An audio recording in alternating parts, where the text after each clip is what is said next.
This week, Mishawa was pleased to host a First Nations camp that was run by Georgian Native and Outreach Ministries.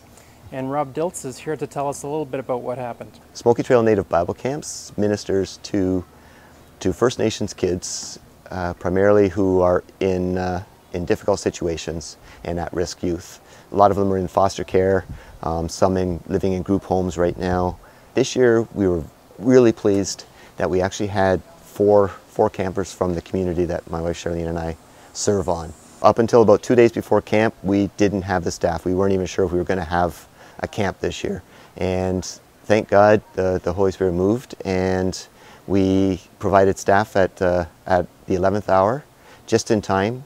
This is an opportunity for them to learn a little bit about their past, a little bit about their history, a little bit about their people and their culture, and do so in an environment where Jesus Christ comes first.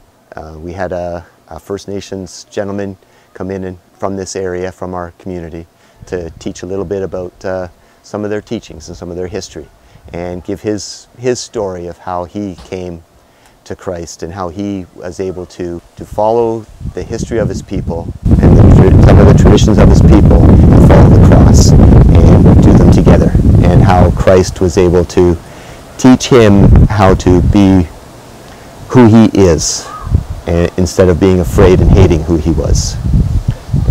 And that spoke huge to a lot of the kids here, because a lot of the kids don't like who they are.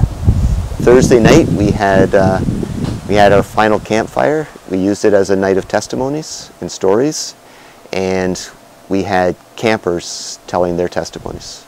We had a camper come to the Lord through those testimonies on Thursday night.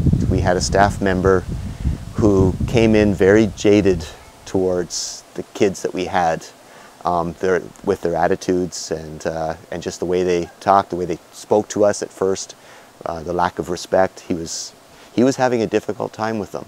And by Thursday night, after hearing a couple of these campers' stories, he was completely transformed and changed. I'm going to say that this year, with all the struggles in putting the camp together, was probably one of the best camps we've had. A thank you to everyone who prayed for the camp to go on.